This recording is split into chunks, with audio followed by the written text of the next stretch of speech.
শ্ৰদ্ধাৰ বন্ধু বান্ধৱীসকল, মই আপোনালোকৰ সন্মুখত কেইটামান প্ৰশ্ন লৈ আহিছোঁ। আশা কৰোঁ আপোনালোকৰ সহায়ক হ'ব। তো দেৰি নকৰি প্ৰশ্নকেইটা লৈ গৈছোঁ। ইয়াত প্ৰথম প্ৰশ্নটো আছে, 1984 চনত ভোপাল গেছ দুৰ্ঘটনা কি গেছৰ নিৰ্গমনৰ কাৰণে ঘটিছিল? অপশ্যন ক'ত দি আছে কাৰ্বন মনোক্সাইড, অপশ্যন ঘত দি আছে সালফাৰ ডাইঅক্সাইড, অপশ্যন ঘত দি আছে হাইড্ৰজেন সালফাইড, অপশ্যন ঘত দি আছে মিথাইল আইসায়ানেট। ইয়াত শুদ্ধ উত্তৰ হৈছে অপশ্যন ঘ, অৰ্থাৎ মিথাইল আইসায়ানেট।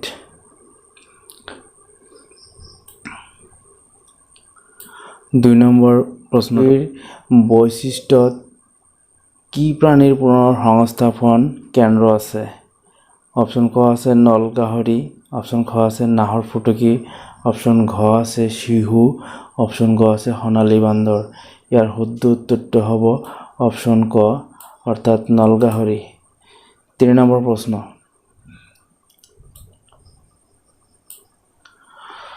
তলত দিয়া কোনবিধ সংৰক্ষণ ব্যৱস্থা অস্থায়িক? অপশ্যন ক আছে বীজ বেংক, অপশ্যন খ আছে অভয়াৰণ্য, অপশ্যন গ আছে ৰাষ্ট্ৰীয় উদ্যান, অপশ্যন ঘত আছে জৈৱ মণ্ডল সংৰক্ষিত অঞ্চল। ইয়াৰ শুদ্ধ উত্তৰটো হ'ব বীজ বেংক। 4 নম্বৰ প্ৰশ্ন, জৈৱ মণ্ডল সংৰক্ষিত অঞ্চলত কি কি কৰিব পাৰি? ইয়াত 4টা অপশ্যন দিয়া আছে জীৱৰ সংৰক্ষণ, অপশ্যন খ আছে বৈজ্ঞানিক গৱেষণা, অপশ্যন গত দি আছে উন্নয়নমূলক কাম, অপশ্যন ঘত দি আছে এই আটাইবোৰ। ইয়াৰ শুদ্ধ অপশ্যনটো হ'ব এই আটাইবোৰ। 5 নম্বৰ প্ৰশ্ন, ভাৰতত কোন চনত ব্যাঘ্ৰ প্ৰকল্প আৰম্ভ কৰা হৈছিল? ইয়াৰ শুদ্ধ উত্তৰটো হ'ব অপশ্যন খ, অৰ্থাৎ 1973 চনত।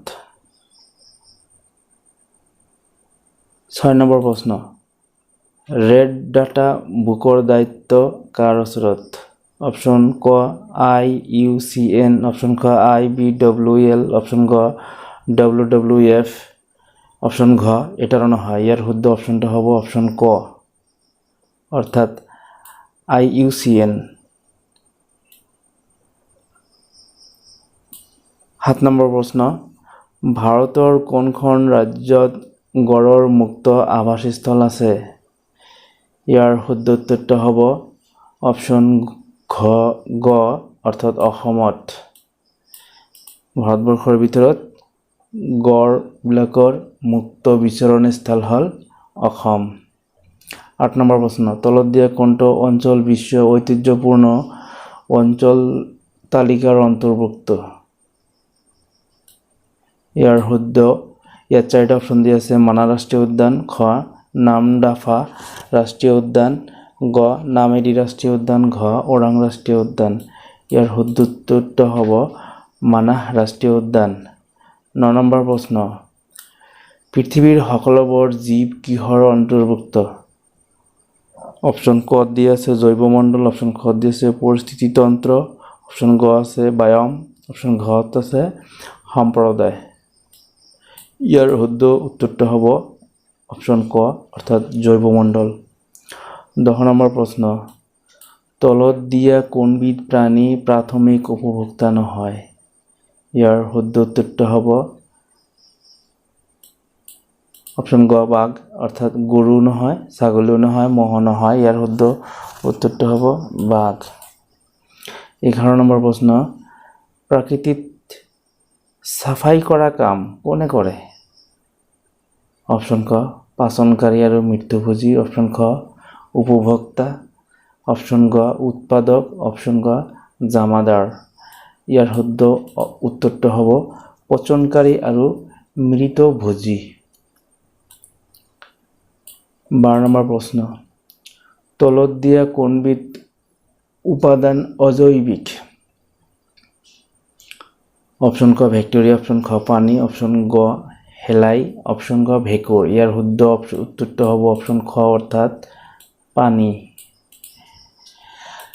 13 নম্বৰ প্ৰশ্ন, CO, CH, NO আৰু CFC সেউজগৃহ গেছ বোলাৰ কাৰণ হ'ল এইবোৰ গেছে তলত দিয়া ৰশ্মি শোষণ কৰে আৰু বিকিৰণ কৰে।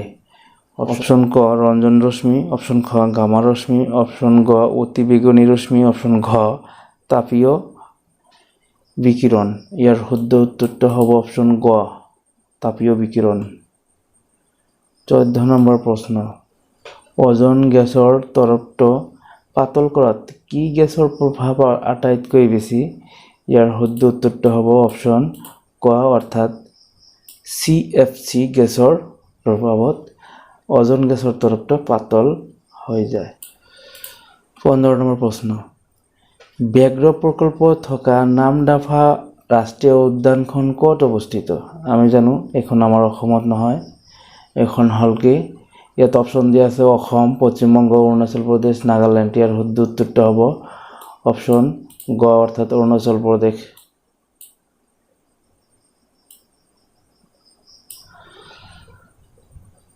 16 নম্বৰ প্ৰশ্ন, সেউজগৃহৰ প্ৰভাৱ কিহৰ সৈতে জড়িত?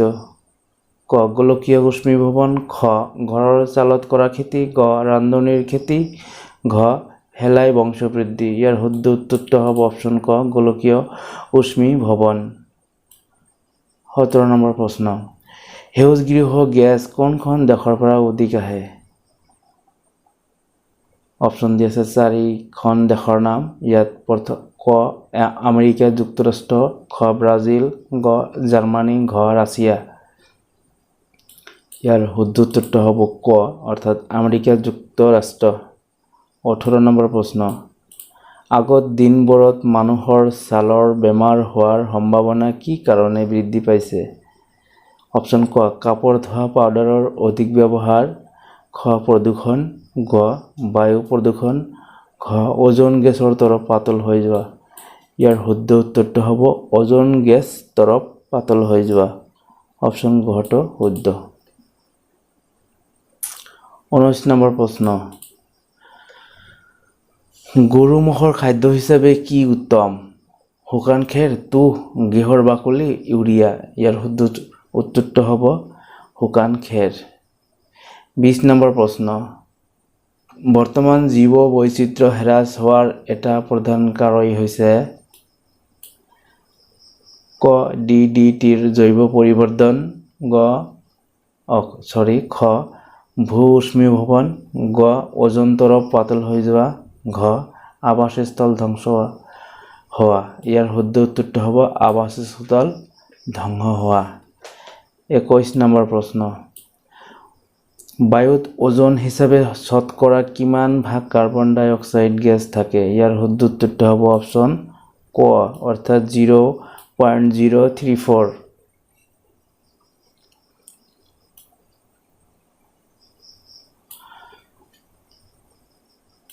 22 নম্বৰ প্ৰশ্ন, সাধাৰণ কথা বতৰাৰ শব্দৰ প্ৰাবল্যৰ পৰিসৰ কিমান বা কি? অপশন দিছে 4টা, 30ৰ পৰা 60 ডেচিবেল, খ নম্বৰ দিছে 70ৰ পৰা 90 ডেচিবেল, গ নম্বৰ দিছে 120ৰ পৰা 150 ডেচিবেল, অপশন ঘ দিয়া আছে 10ৰ পৰা 20 ডেচিবেল। ইয়াৰ শুদ্ধ উত্তৰটো হ'ব অপশন ক 30ৰ পৰা 60। 23 নম্বৰ, মিথেন বাদে আন কোনবিধ সেউজগৃহ গেছ খেতিপথাৰত উৎপন্ন হয়? ইয়াৰ শুদ্ধ উত্তৰ হ'ব আমি জানো খেতিপথাৰত উৎপন্ন গেছ হয় এনিমিয়া। বাকী 4টা নহ'ব, গটো শুদ্ধ উত্তৰ। ধন্যবাদ জনাই আজি এইখিনি ভিডিঅ'খন মই সামৰিছোঁ। ভাল লাগিলে লাইক আৰু কমেণ্ট শ্বেয়াৰ কৰিব। ধন্যবাদ সকলোকে।